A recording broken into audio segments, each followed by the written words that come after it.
All right, now let's take you live back to that scene in Marshalltown. Of course, in terms of the death toll at the moment, we've been hearing quite a couple of times from different sources and different EMS officials that the death toll could rise. It is 5 floors. The building is 5 floors. And as emergency services and firefighters were going through the different floors this morning, the death toll just continued to rise. But we heard from Bafedile Moirani a little earlier on that the firefighters have now withdrawn their services, and so we're expecting to hear more as they start to comb that building. But let's go back to the scene, and that's where we find eNCA's Moloko Moloto. He is on the ground for us, joining the team there, and he is now live with us. Moloko, tell me exactly on which side you are and what you're finding there now. Hello, Masero. Well, I'm still standing in front of this actual building, the 5-story building that was gutted down by fire. We know 73 people have since lost their lives, and over 50 have been taken to hospitals around Johannesburg. And of course, we continue, Masero, to see the political politicians really coming down here. And it would seem to me that this matter has now begun to become a political football. Some of them, they even come here wearing their party regalia. Of course, in fairness, some of the people who come here, they are leaders in the council, others in the national and the provincial government, and even in the legislatures. But you do get a sense that it would appear as if, since we are even going into the elections next year, some political parties are trying to tick boxes there. And that's one of the issues that was raised by the minister in the presidency, Kumbuzo Nchabene, who was saying that political parties must not utilize this tragedy as a party political point scoring. But let's speak to one of the politicians. We've been speaking to many of them throughout the day. Dalton Adams is the leader of the ACDP in Gauteng and member of the provincial legislature. Sir, thank you so much for your time. Overall, what do you make of this tragedy? A lot of people are saying it was just a matter of time. No. Firstly, let us share our sincere, heartfelt condolences with the families and with those who have lost their lives and those who are injured. We hope there must be a recovery from our President, Kenneth Mishwe, and from our entire party. We are not here politicking. That would be far from why we are here. I think for us as the ACDP, we want to actually be here to actually express our deep dissatisfaction and serious problem that is happening in the city of Johannesburg with regards to the politicking that is taking place in the city of Johannesburg. We have the musical chairs of mayors, we have administrations changing hands, and I believe that is direct influence of what is happening in the city of Johannesburg. One would hope that stability would actually come so that these things can be sorted out, because we cannot continue losing lives. Yeah. What can replace the lives that we are losing?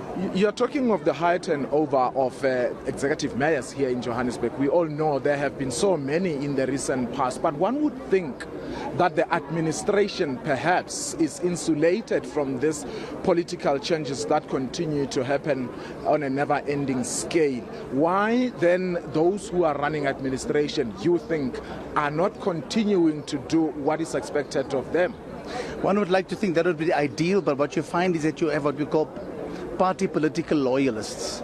So that actually makes it difficult in terms of the officialdom actually cutting the line in terms of having to say my work is my work and my political affiliation is my political affiliation. So what happens is when an administration takes place that is not really part of your political affiliation, the commitment is not really there.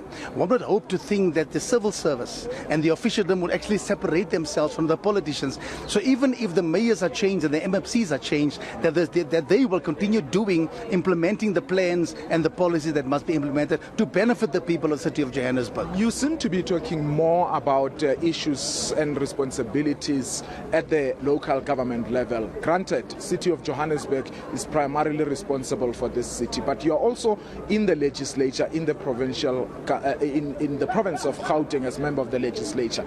This talks particularly of the illegal occupation of buildings across not only in Johannesburg, but perhaps if it's the case in other cities. Are you as members of the legislature having these discussions, and what is the way forward? Are you only talking? No. I think in the legislature, this thing is coming up time and time again, where we are lamenting the fact that all different stakeholders, all different departments must actually have a multi-pronged plan to be able to deal with the issue of hijacked buildings, deal with the issue of illegal foreigners, deal with the issues of landlords who have given over. Why is it not happening? Why are they not being dealt with?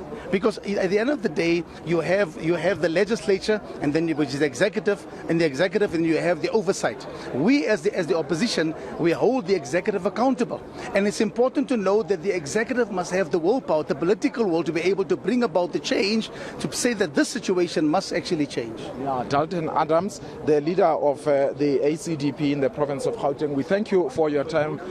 Masego, I just want to also throw in my microphone here. This young man has been telling us a short while ago that he is one of the witnesses. Tata, tell us what has happened. Basically what happened was we were asleep around 1 a.m. when we heard loud screams and bangs, only to find out people were trying to jump out of the windows and they were landing on the roof rack up there. It must have been a very traumatic thing for you to experience. Have you been able to assist in any way? I know you are living in a building in the neighborhood here. The best thing I could do at that moment is I noticed there was no emergency personnel on scene. That's the first thing I got to. I called the cops, I called the fire service, I called the ambulance. They called me back at, I can say, 20 minutes after, because they wanted to find out if they've actually arrived. Yeah, which they had arrived, but then it was not enough, so they sent. What time did the fire really start, and did you manage to kind of like assess as to how long it took the emergency personnel to arrive here? The fire, I can say it started at, I can say 10 to 1, because I woke up at about 10 past 1. And the first call I made was at 1:15. The fire personnel was here, let's say 35 past 1. Yeah, but then they struggled because the first floor was actually ablaze. They managed to contain that.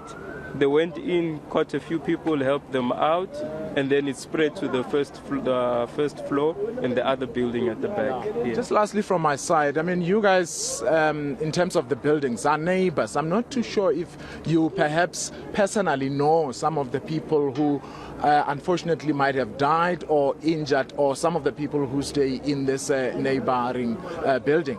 Yeah, there is a few people that we know, but then, you know, there was also a few criminal elements in there, in the sense that we even have a document that was circulated in the complex. We were not, for safety reasons, when it's late, we could not use this way. We had to use the other way because there is ABSA security on the other side.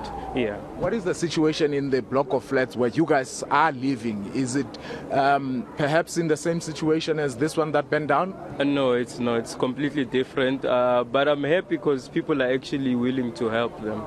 Yeah, because like now the society of the building is actually trying to make a plan for the ladies and the women and children to get something to eat.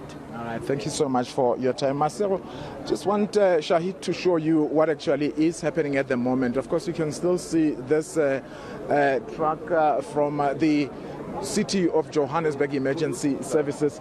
Not much activity really happening at this point in time because we are also not allowed to get anywhere closer to this particular building that has been burned down. But you do have an idea. You can see the devastating damage that this particular building has endured. But yes, the people here are certainly traumatized because you're talking of lots